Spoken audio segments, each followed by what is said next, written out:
Hey guys, welcome back to the channel. And you probably heard the rooster crowing in the background. And let me tell you a story. So my wife, she is a chicken fanatic, and she got an opportunity to get, I don't know, 6 or 8 chickens, and they were somewhat grown.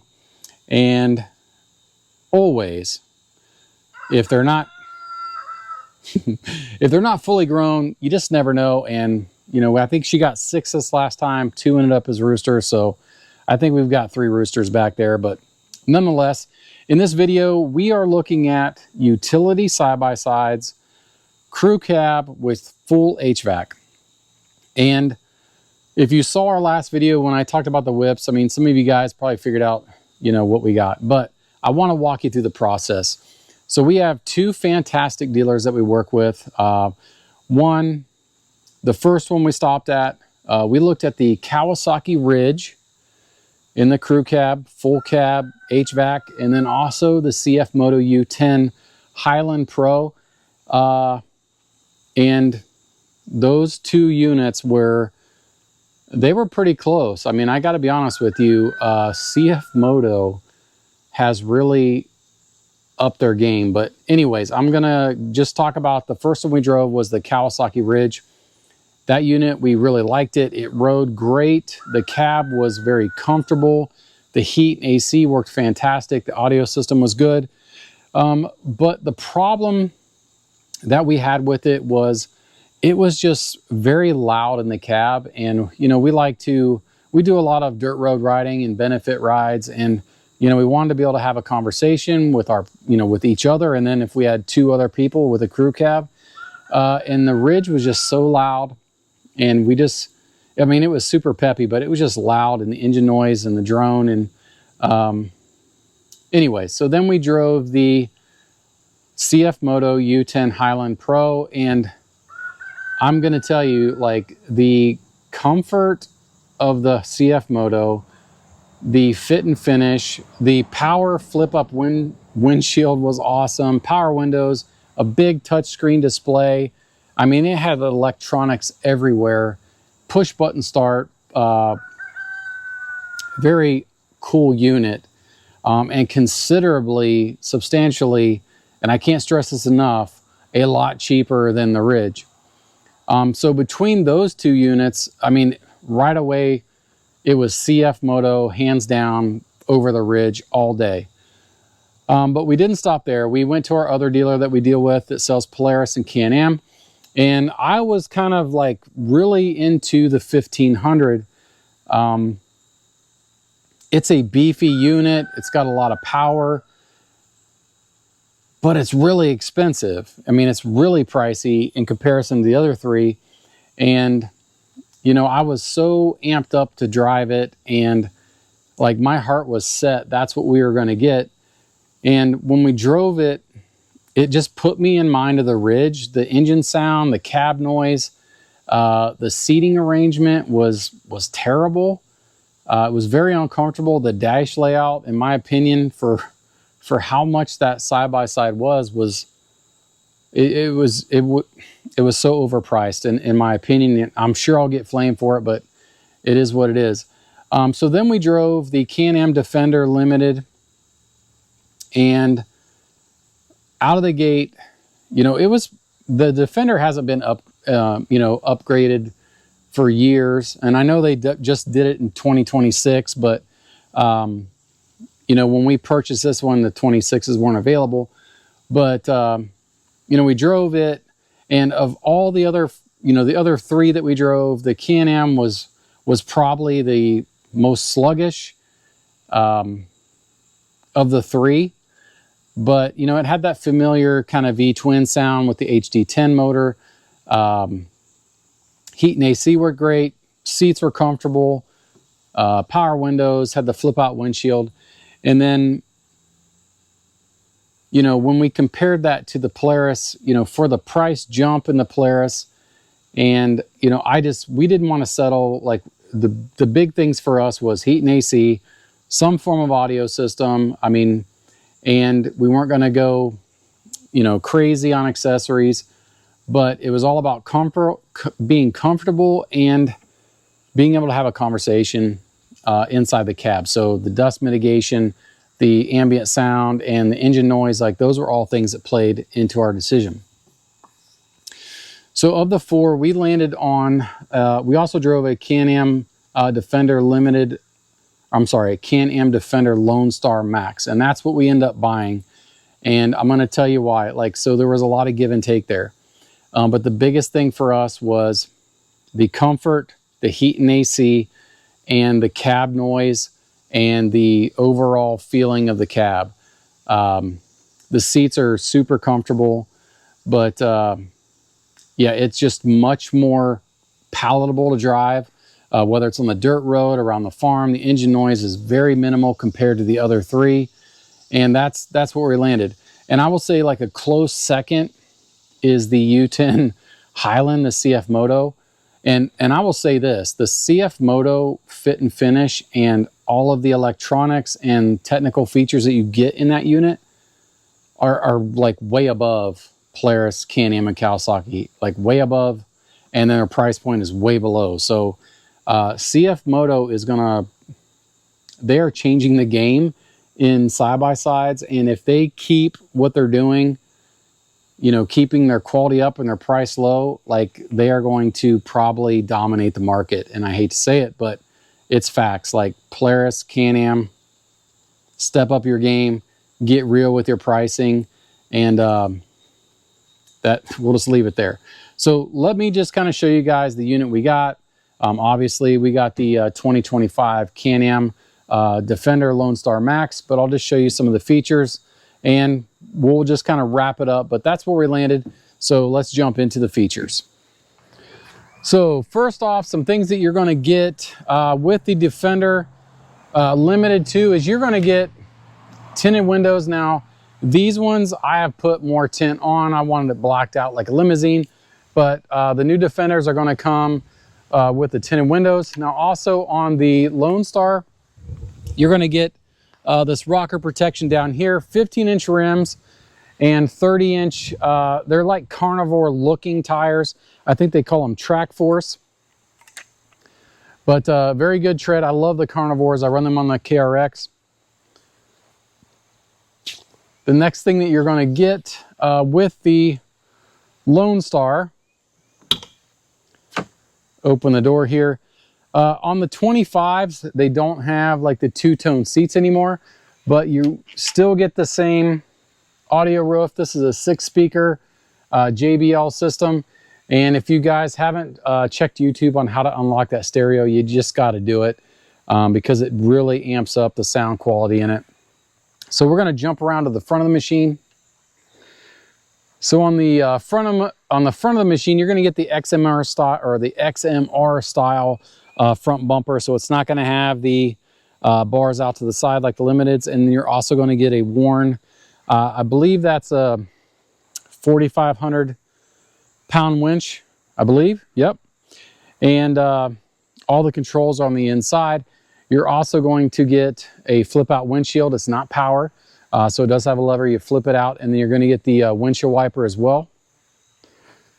So another cool feature on the 25 version is your Defender, your Lone Star badging is all going to be blacked out. So there's not a lot of chrome on this. It's definitely blacked out or murdered out. And, you know, with the tinted windows, this thing just pops. It's kind of like the dirt road Escalade, if you will. So nothing changed from previous models. You're going to get power windows on both the driver and passenger side. The rear are still window, or they're still manual crank. But let's jump in the interior and I'll show you guys what's going on there. So in the interior, you're getting pretty much the same old Can-Am display.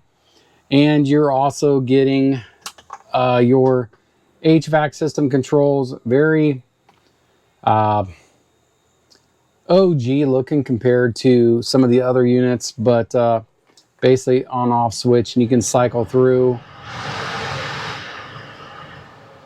You can cycle through like the heat and AC portions of it. You also have a manual flip-out windshield, which is nice. Your wiper controls, your JL audio stereo, and then 6 speakers. and they're all LED.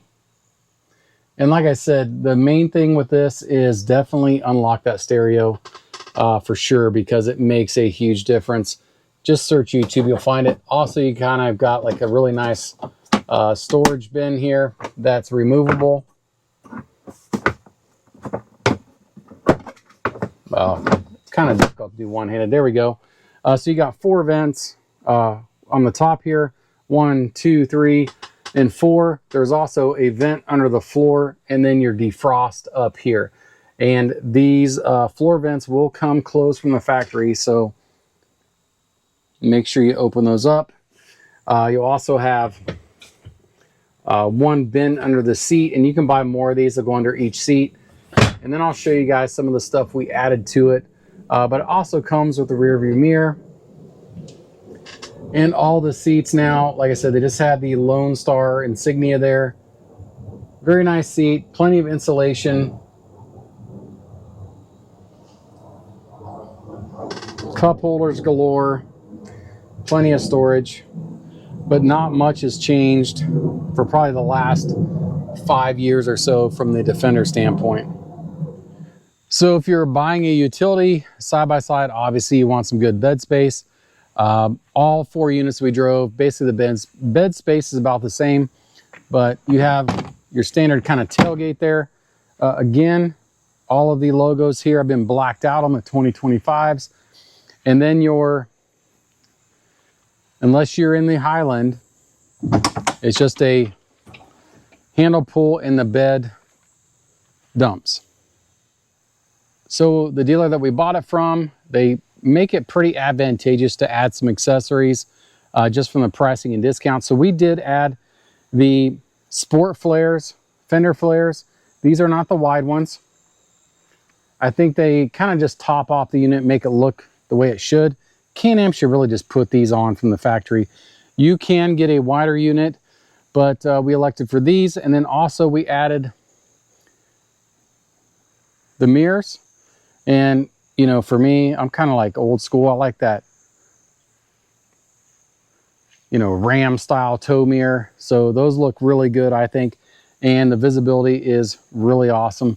So now we'll talk about some of the things that we added just from a functionality standpoint to make it pretty much done for us. So I guess the most important thing we added was the pod lights from Nilight on the front, just to light up the front end. We will probably add some different bulbs to the headlights. Like, they're still halogen, and I know the new units have LEDs, and that would be fantastic. But we also added some pod lights to the rear of the machine, basically to light up this bed area, and then behind us, you know, because we did add, which I'll jump into the next thing. These come tinted from the factory, but we added some tint to the windows to kind of darken it up. I'm not a professional tinter, but I just didn't want to spend the money, so I give her a shot. I put a brow on the front, tinted the all 4 windows on the back. Jumping on the inside of the vehicle, we added the RAM mount here for my wife's phone. She always has to have that. Also, guys, go check out Public Land Riders. Very good company, small company. Pick you up one of these handlebar bags. They mount to about anything, and we totally dig that. Just put peripherals in there, makes it very convenient, easy to get to. Also added some magnet mount gun mounts there, so if you're carrying a pistol or whatever, they're pretty easy to get to at that point. Also added a small center bin here. I believe this one was from Moto. So you can put garbage and things like that in there. And that is pretty much it. All right, guys, so here it is, the 2025 Can-Am Defender Lone Star Max.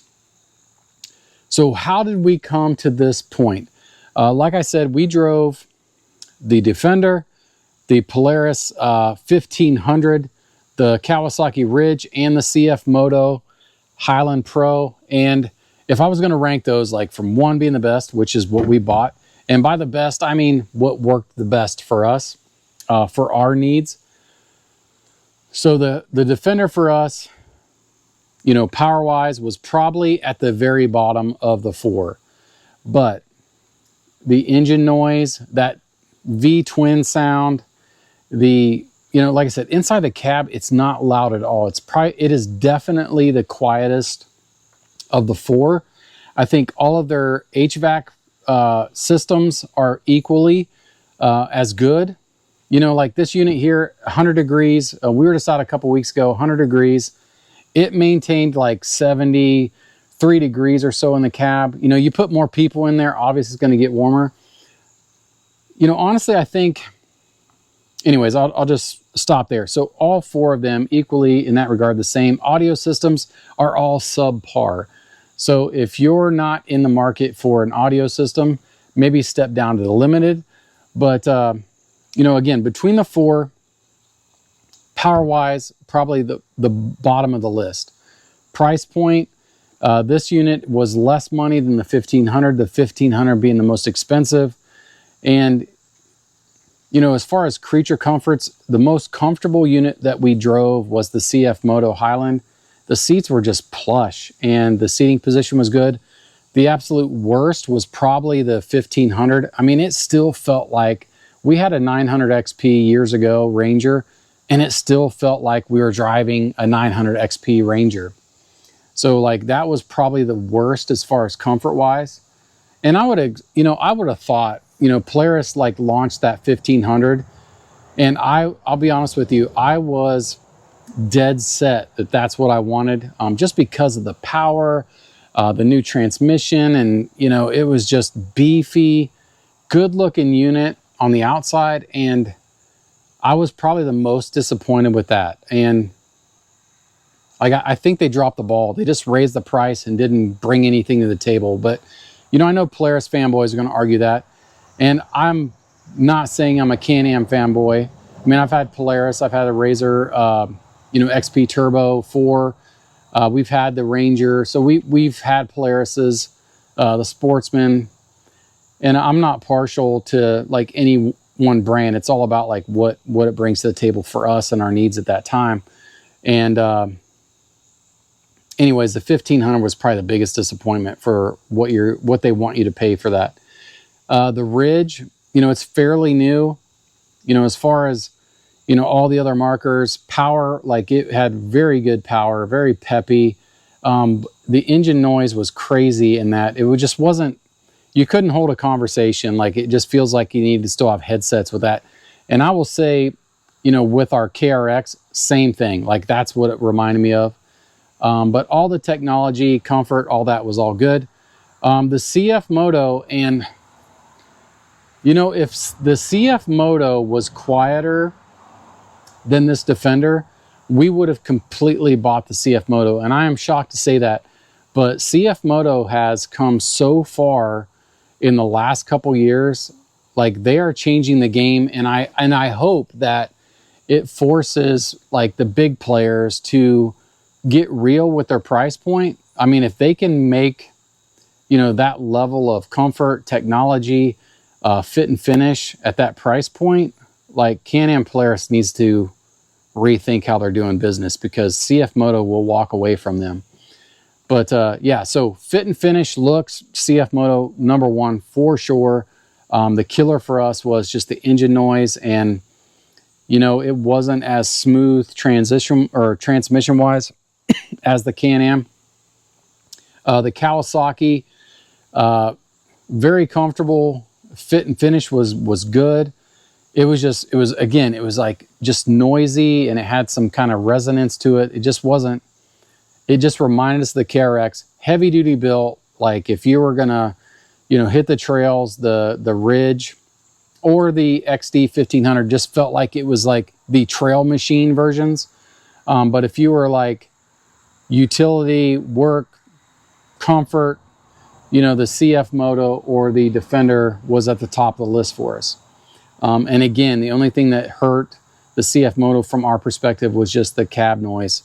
It was a lot louder. And of all of the units, the CF Moto audio system sucked compared to the rest. Had like this kind of sound bar thing going on. but the display, everything else was really cool. You know, the one thing I was a little worried about was like the electronic shifting, push button shifting, or however they were doing that. Wasn't too big a fan of that. I'd still like the gear shift.